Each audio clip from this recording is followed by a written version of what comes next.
Good morning, Crestwood. It is good to see you and good to be with you on this Wednesday, July 21st.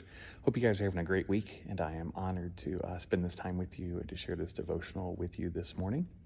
Today, I'm thinking about joy and the things that bring me joy. So last night, I was able to spend time in one of my happy places, Great American Ballpark, to watch the Reds. Molly and I went up there for the game. Beautiful night, great time with her. Great game. The Reds end up winning. But I was thinking about all the different ways that my emotions go back and forth during a game. Reds get a hit and I'm happy. Reds bullpen gives up runs and I'm mad or frustrated. And just in the course of something as trivial as a baseball game, you go through all these different emotions. And then you have the conversations with Molly and the conversations with the people next to you, and just this whole spectrum of emotions that you go through as a fan of any sport, really. And so I got to thinking about how joy plays into that. Was I full of joy yesterday during the game? I was. Was there times when I was mad and frustrated? Yeah, definitely I was. Our bullpen needs some help, folks. But when I got to thinking about that, I got to thinking joy is not really an emotion.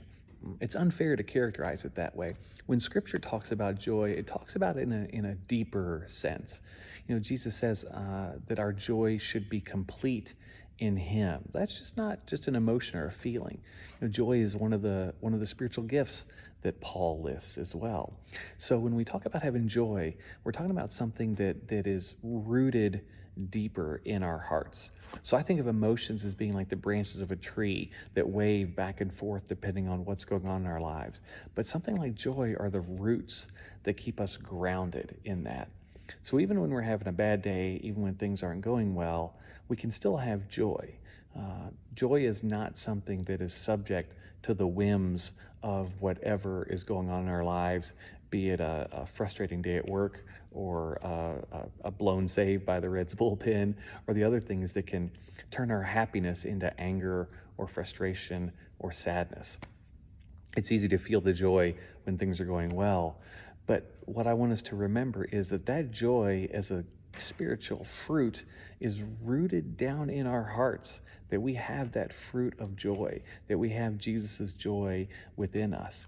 And even when we're going through our most difficult times, even when we're going through our loneliest times, our times of greatest fear or desperation, there is this well or this reservoir of joy that's inside of each of us. And that can't be taken away.